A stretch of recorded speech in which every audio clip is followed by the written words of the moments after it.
Assalamualaikum warahmatullahi wabarakatuh dan selamat siang. Nah, pada kali ini kami akan mempresentasikan hasil penelitian kami pada dalam sebuah jurnal yaitu mengenai lavender marriage pada lingkungan sosial yang berdampak pada kesehatan mental. Nah, dalam kelompok penelitian kami terdiri dari beberapa anggota, yaitu pertama saya sendiri Naila Ramadhani Adam dengan NIM 25070150058 dan dua teman saya yaitu Nur Deswita Sahriani dengan NIM 25070150008 dan Nur Fadila dengan NIM 2507015002058. Pada jurnal hasil penelitian kami terdapat beberapa poin pembahasan yaitu pengantar, introduction, kajian teori atau theoretical study, ketiga metode atau method, keempat hasil yang terdiri dari 12 jurnal yang kami teliti, kelima yaitu pembahasan atau discussion, keenam yaitu pernyataan atau statement, dan yang terakhir kesimpulan dan saran atau conclusion and recommendations. Nah, mari kita masuk saja pada pengantar hasil penelitian kami. Nah, lavender marriage adalah pernikahan heteroseksual yang dilakukan untuk memenuhi tuntutan sosial, menjaga citra, atau menutupi orientasi seksual non-heteroseksual di masyarakat dengan banyaknya norma heteronormatif yang sangat kuat, tekanan keluarga, budaya, dan hukum yang membuat individu merasa harus mengikuti standar pernikahan yang ideal. Nah, sehingga pernikahan sering menjadi formalitas semata pada kalangan era sekarang. Fenomena ini pertama kali muncul di Hollywood tahun 1920-an dan hingga kini masih saja terjadi, termasuk di Indonesia yang menganggap fenomena lavender marriage ini masih merupakan hal yang tabu. Lavender marriage dapat menimbulkan konflik batin, ketidaksesuaian identitas, serta resiko masalah psikologis akibat diskriminasi dan ekspektasi sosial. Pada penelitian ini membahas teori-teori yang relevan, seperti dinamika sosial yang mendorong terjadinya fenomena ini, dampaknya bagi kesehatan mental, serta pentingnya ruang aman bagi individu untuk mengekspresikan identitasnya. Pada kajian teori ini akan dibacakan oleh teman saya. Baik, saya akan membacakan kajian-kajian teori yang masuk dalam pembahasan kami. Ada teori stres minoritas, ada teori identitas sosial, dan ada teori cure. Nah, kalau dalam teori stres minoritas, menurut Mayer 2003, ia menjelaskan bahwa individu dari kelompok minoritas seksual itu sangat mengalami tekanan, baik itu dari luar atau eksternal seperti stigma dan diskriminasi, ataupun tekanan dari dalam dirinya atau internal yang di mana dia harus menyembunyikan identitas seksualnya, sehingga pelaku lavender marriage itu sangat sering menghadapi kecemasan, depresi, dan konflik-konflik batin. Nah, kalau dari perspektif teori identitas sosial, lavender marriage itu muncul sebagai usaha seseorang untuk menjaga citranya agar diterima dalam suatu kelompok tertentu, meskipun identitas seksual pribadinya itu sangat berbeda dari identitas yang ia tampilkan, sehingga itu menimbulkan ketegangan dan kehilangan jati diri. Nah, kalau sementara itu menurut teori Cure, yang melihat fenomena lavender marriage itu sebagai bentuk perlawanan dari strategi bertahan dalam masyarakat yang sangat heteronormatif, di mana individu-individu di zaman sekarang ini merasa sangat perlu untuk mengikuti aturan sosial, meskipun aturannya itu bertentangan dengan identitasnya. Nah, dari ketiga teori ini, teori stres minoritas, identitas sosial, dan teori cure, itu menunjukkan bahwa lavender marriage itu bukan sekedar pilihan untuk menutupi orientasi seksual saja, tetapi sebagai respon terhadap tekanan sosial yang kuat dan dapat berdampak serius pada kesehatan mental para pelaku.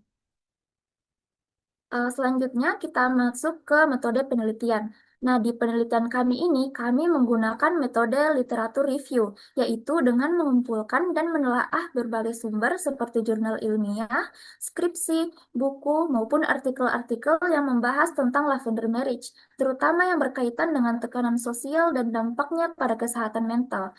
Nah, pencarian itu kami lakukan melalui Google Scholar, Sinta, maupun beberapa mesin pencari akademik lainnya dengan menggunakan kata kunci lavender marriage, ekspektasi sosial, dan kesehatan mental. Nah, dari 275 artikel yang sudah kami temukan, ternyata hanya 12 jurnal yang memenuhi kriteria inklusi kami, yaitu terbitnya dalam 10 tahun terakhir, membahas lavender marriage sebagai respon terhadap tekanan sosial dan budaya, memiliki fokus pada dampak psikologis, serta menggunakan teori sosial dalam analisis, terutama dalam konteks masyarakat konservatif atau religius. Nah, artikel-artikel yang tidak membahas tentang pernikahan, tidak membahas tekanan sosial, ataupun tidak membahas aspek psikologis serta sumbernya itu non-akademis dan hanya fokus pada aspek hukum atau ekonomi, itu kami keluarkan dari analisis penelitian kami. Selanjutnya saya eh, kembalikan kepada moderator. Nah, selanjutnya pada pembahasan hasil penelitian akan dilanjutkan oleh Nur Fadila.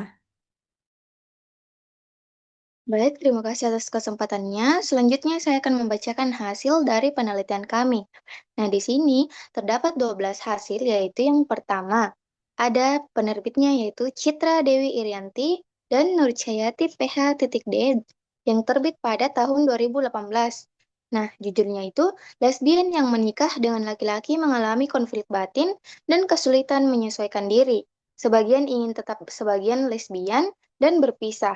Sementara lainnya berusaha memperbaiki hubungan. Nah, adapun yang kedua yaitu Jacqueline Stephanie Menif, kemudian Jenny Matilda atau Pah, dan Hildegardes M.I. Nahak yang terbit pada tahun 2024. Adapun judulnya itu Lavender Marriage muncul karena tekanan sosial dan oh maaf, sepertinya ini bukan judul tetapi poin pembahasannya. Nah, adapun poin pembahasannya yaitu Lavender marriage muncul karena tekanan sosial dan budaya heteronormatif membuat individu LGBTQ menikah secara pura-pura demi menjaga status sosial dan citra dirinya. Kemudian yang ketiga ada Rizka Afifa Zulkifli dan Zainal Azwar yang terbit pada tahun 2025. Nah, dari sudut hukum Islam, lavender marriage tergolong haram karena mengandung unsur penipuan dan tidak sesuai dengan tujuan pernikahan yang sebenarnya, dalam artian maqasid al-nikah. Next. Nah, yang keempat ada Harvina Putri yang terbit pada tahun 2025. Nah, di sini menjelaskan yaitu trend marriage is scary di TikTok menunjukkan bahwa perempuan itu takut menikah karena pengalaman keluarga, kekerasan rumah tangga, dan tekanan sosial yang membatasi kebebasannya. Kemudian ada Muhammad Javad Javid yang terbit pada tahun 2023.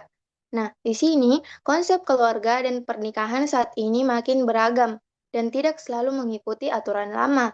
Poligami dianggap sebagai hak yang bisa diterima asalkan dijalankan dengan adil dan memberi manfaat bagi semua pihak. Kemudian ada Sylvia Kurnia Ritonga yang terbit pada tahun 2024. Nah, di sini lavender marriage atau pernikahan untuk menutupi orientasi seksual dinilai tidak sejalan dengan tujuan utama pernikahan menurut Islam dan dilarang karena dianggap bertentangan dengan fitrah dan kejujuran serta dapat melanggar hak salah satu pihak. Next. Nah, kemudian ada Titik Suliati yang terbit pada 2018. Nah, di masyarakat Bugis, peran bisu ini unik karena menyatukan unsur maskulin dan feminim. Nah, eksistensi dan peran sosial serta spiritual mereka sangat dihormati. Tetapi, jumlah bisu makin menurun karena faktor internal dan eksternal, termasuk tekanan sosial dan perubahan budaya. Kemudian ada Tika Dewi dan Mutia Hafifah, Watni Marpaung, dan Wahyuni Fernanda serta Windy Anastasia yang terbit pada tahun 2025. Nah, di sini membahas bahwa fenomena lavender marriage di Indonesia banyak terjadi karena tekanan sosial dan ekspektasi keluarga. Praktik ini sah secara hukum administrasi, tapi menimbulkan tekanan psikologis serta bertentangan dengan tujuan yang hakiki, yang pernikahan menurut hukum dan agama. Kemudian ada Dina Rahmawati yang terbit pada tahun 2025. Nah, narasi marriage is scary.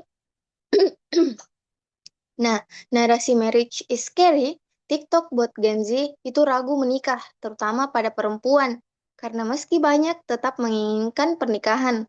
Nah, setelah menimbang nilai agama dan kehidupan nyata. Kemudian next.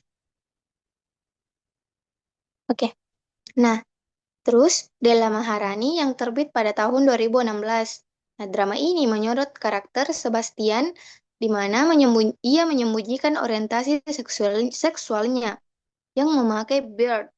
Nah, atau dengan kata lain ibunya dan Catherine untuk menutupi identitasnya di tengah stigma masyarakat. Kemudian ada Heather Brooke yang terbit pada tahun 2018, di mana artikel ini membahas bagaimana institusi pernikahan dan heteroseksualitas tidak selalu monolitik, di mana ada ruang untuk subversi dan perubahan sosial lewat praktik dan pemikiran heterodoks. Kemudian ada Raja Ramanathan yang terbit pada tahun 2023. Di sini membahas tentang review film dan fenomena lavender marriage, menunjukkan pernikahan palsu demi citra sosial yang menyorot perubahan budaya lewat lintas batas ras, etnis, dan seksualitas dalam sejarah dan seni. Kemudian,